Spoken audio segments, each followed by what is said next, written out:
Tonight, the Capitol is much quieter than during last night's landmark filibuster and demonstration by supporters. But get ready to possibly do it all again. Governor Rick Perry called a second special session early this evening. Lawmakers get back to work on Monday, 2 o'clock.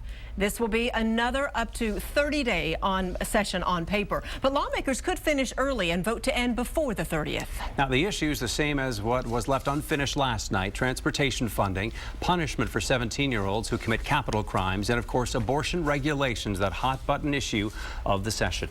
If I could have your attention. Now, that was pretty much all the sound you could hear for the final 15 minutes ahead of last night's deadline. Supporters of Democratic Senator Wendy Davis's filibuster drowned out floor business when it became apparent Republicans were headed to a floor vote on Senate Bill 5.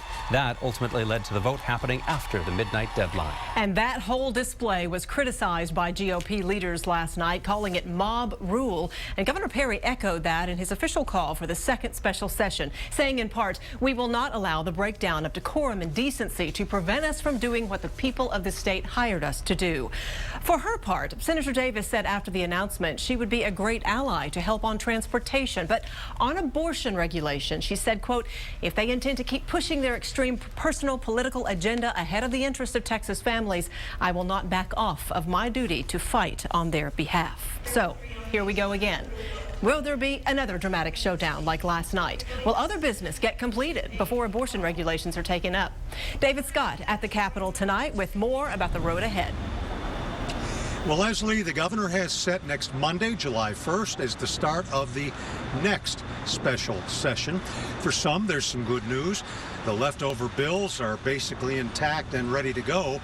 But hold on to your political gavel, because it's a whole new special session. They must begin on all of this from scratch. Based on the filibuster and ensuing ruckus in the Capitol, opponents of the governor's agenda can be stubborn, but so can he and his fellow Republicans.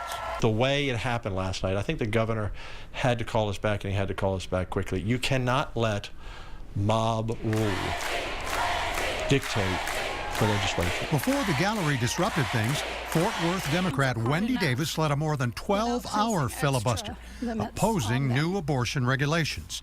It led today to network appearances and hero status among the faithful. And it really wasn't just the physical endurance, but a mental endurance as well. I was subject to several points of order yesterday that ultimately shut things down, and that was as much a test of my endurance as anything. Davis says she's considering statewide office down the road, and during her grand filibuster, she felt disrespected by Republicans.